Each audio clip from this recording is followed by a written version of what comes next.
Top Attic in Pringle's Mansion, Edinburgh, by Elliot O'Donnell. A charming lady, Miss South, informs me that no house interested her more as a child than Pringle's Mansion, Edinburgh. Pringle's Mansion, by the by, is not the real name of the house, nor is the original building still standing. The fact is, my friend has been obliged to disguise the locality for fear of an action for slander of title, such as happened in the Egham case of 1904-7. Miss South never saw, save in a picture, the house that so fascinated her, but through repeatedly hearing about it from her old nurse, she felt that she knew it by heart, and used to amuse herself hour after hour in the nursery, drawing diagrams of the rooms and passages, which, to make quite realistic, she named and numbered. There was the Admiral's room, Madame's room, Miss Ophelia's room, Master Gregory's room, Letty's, the nurse's, room, the cook's room, the butler's room, the housemaid's room, and the haunted room. The house was very old, probably the 16th century, and was concealed from the thoroughfare by a high wall that enclosed it on all sides. It had no garden, only a large yard covered with faded yellow paving stones, and containing a well with an old-fashioned roller and bucket. When the well was cleaned out, an event which took place periodically on a certain date, every utensil in the house was called into requisition for ladling out the water, and the Admiral, himself supervising, made every servant in the establishment take an active part in the proceedings. On one of these occasions, the Admiral announced his intention of going down the well in the bucket. That was a rare moment in Letty's life, for when the Admiral had been let down in the bucket, the rope broke. Indeed, the thought of what the Laird would say when he came up almost resulted in his not coming up at all. However, someone, rather bolder than the rest, retained sufficient presence of mind to effect a rescue, and the timid ones, thankful enough to survive the explosion, had to be content on half rations till further notice. But in spite of its association with such a martinet, and in spite of her ghostly experiences in it, Letty loved the house, and was never tired of singing its praises. It was a 2-storied mansion, with roomy cellars, but no basement. There were 4 reception rooms, all oak-panelled on the ground floor, numerous kitchen offices, including a cosy housekeeper's room, and a capacious entrance hall, in the centre of which stood a broad oak staircase. The cellars, 3 in number, and chiefly used as lumber rooms, were deep down, and dank, and horrid. On the first floor, 8 bedrooms opened onto a gallery overlooking the hall, and the top story, where the servants slept, consisted solely of attics connected with one another by a dark, narrow passage. It was one of these attics that was haunted, although as a matter of fact the ghost had been seen in all parts of the house. When Letty entered the Admiral's service she was but a bairn, and had never even heard of ghosts, nor did the other servants apprise her of her hauntings, having received strict injunctions not to do so from the Laird. But Letty's home, humble though it was, had been very bright and cheerful, and the dark precincts of the mansion filled her with dismay. Without exactly knowing why she was afraid, she shrank in terror from descending into the cellars, and felt anything but pleased at the prospect of sleeping alone in an attic. Still, nothing occurred to really alarm her until about a month after her arrival. It was early in the evening, soon after twilight, and she had gone down into one of the cellars to look for a boot-jack, which the Admiral swore by all that was holy must be found before supper.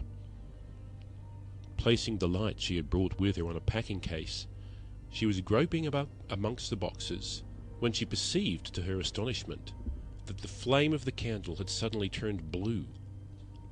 She then felt icy cold, and was much startled on hearing a loud clatter as of some metal instrument on the stone floor in the far-off corner of the cellar. Glancing in the direction of the noise, she saw, looking at her, 2 eyes, two obliquely set, lurid, light eyes, full of the utmost devilry. Sick with terror and utterly unable to account for that which she beheld, she stood stock still, her limbs refusing to move, her throat parched, her tongue tied. The clanging was repeated, and a shadowy form began slowly to crawl towards her. She dared not afterwards surmise what would have happened to her had not the laird himself come down at this moment. At the sound of his stentorian voice, the phantasm vanished. But the shock had been too much for Letty. She fainted, and the Admiral, carrying her upstairs as carefully as if she'd been his own daughter, gave peremptory orders that she should never be allowed to go down into the cellar alone again.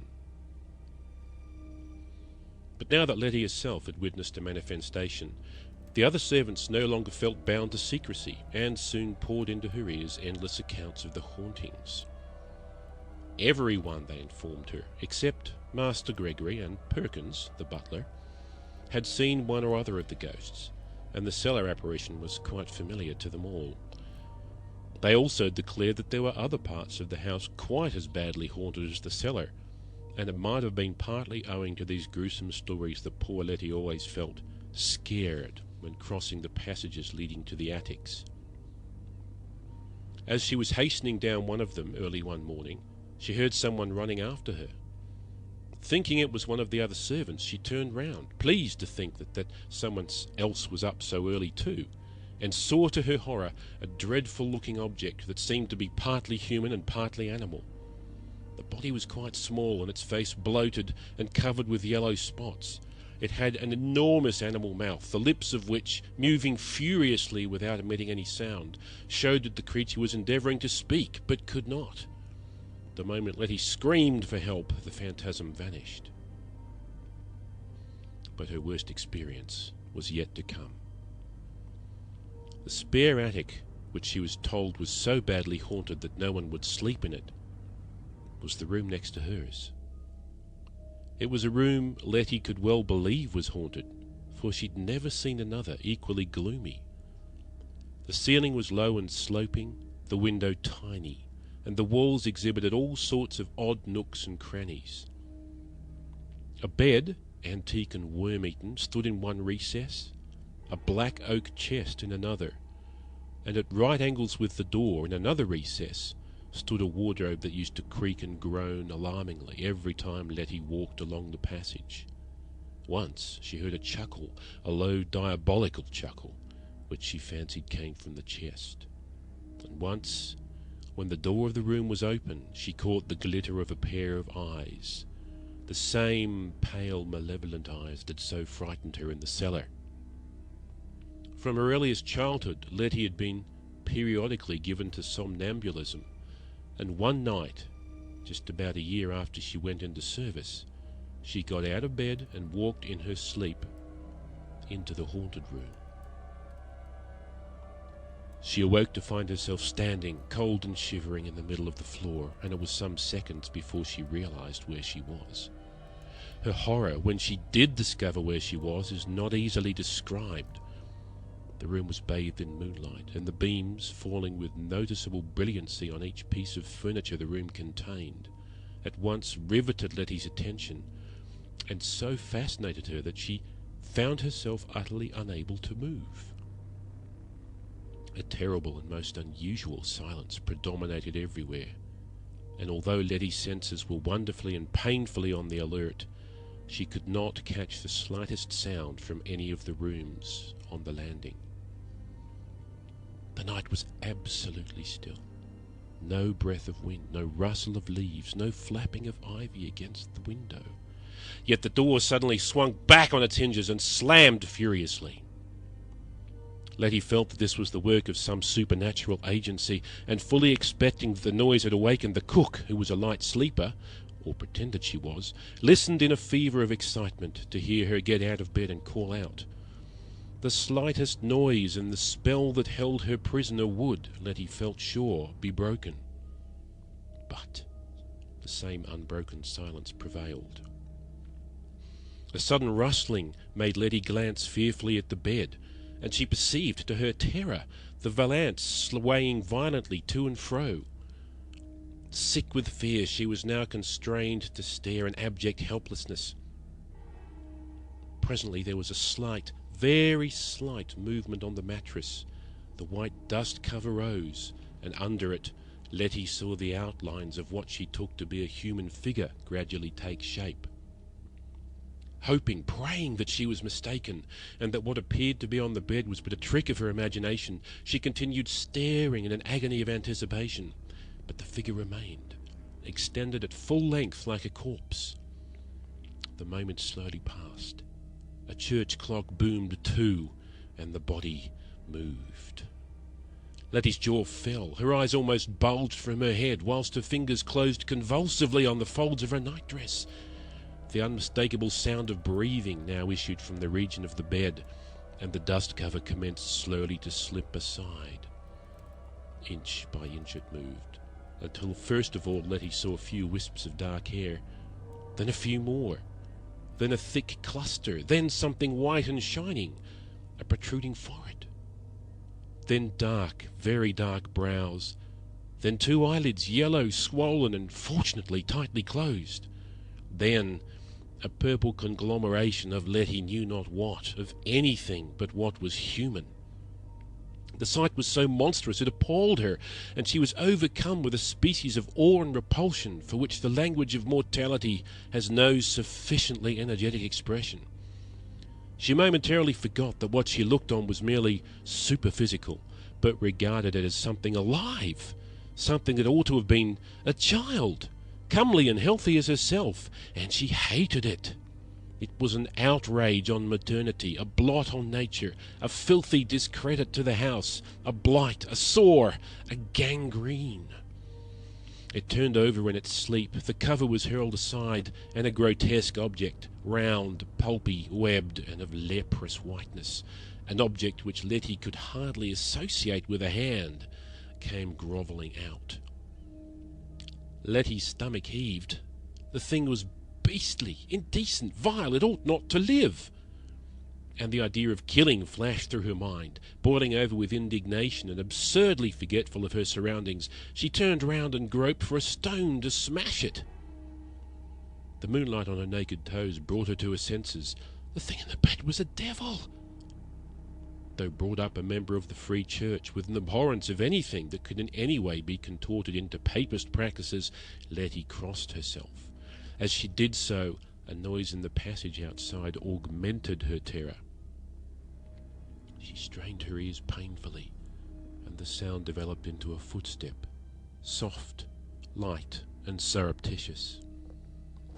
It came gently towards the door. It paused outside, and Letty intuitively felt that it was listening.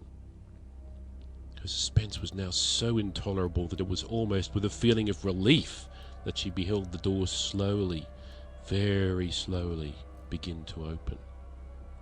A little wider, and yet a little wider, but still nothing came.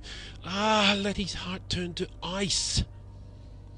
Another inch, and a shadowy something slipped through and began to wriggle itself stealthily over the floor. Letty tried to divert her gaze, but could not, an irresistible magnetic attraction keeping her eyes glued to the gradually approaching horror. When within a few feet of her, it halted, and again Letty felt it was listening to the breathing on the bed, which was heavy and bestial. Then it twisted round, and Letty watched it crawl into the wardrobe. After this there was a long and anxious wait. Then Letty saw the wardrobe door slyly open, and the eyes of the cellar, inexpressibly baleful and glittering like burnished steel in the strong phosphorescent glow of the moon, peep out, not at her, but through her, at the object lying on the bed. They were not only eyes this time, but a form, vague, misty, and irregular, but still with sufficient shape to enable Letty to identify it as that of a woman, tall and thin, and with a total absence of hair, which was emphasized in the most lurid and ghastly fashion. With a snake-like movement, the evil thing slithered out of the wardrobe, and gliding past Letty, approached the bed. Letty was obliged to follow every proceeding. She saw the thing deftly snatch the bolster from under the sleeping head, noted the gleam of hellish satisfaction in its eyes as it pressed the bolster down, and watched the murdered creature's contortions grow fainter and fainter until they finally ceased. The eyes then left the room, and from afar off, away below in the abysmal cellars of the house, came the sound of digging. Faint, very faint, but unquestionably digging. This terminated the grim phantasmal drama for that night at least, and Letty, chilled to the bone but thoroughly alert, escaped to her room. She spent her few remaining hours of rest wide awake, determining never to go to bed again without fastening one of her arms to the iron staples. With regard to the history of the house, Letty never learned anything more remarkable than that long ago an idiot child was supposed to have been murdered in the haunted attic. By whom, tradition did not say. The Admiral and his family left Pringle's mansion the year Letty became Miss South's nurse, and as no one would stay in the house, presumably on account of the hauntings, it was pulled down, and an inexcusably inartistic edifice was erected in its place. End of the top attic in Pringle's mansion, Edinburgh.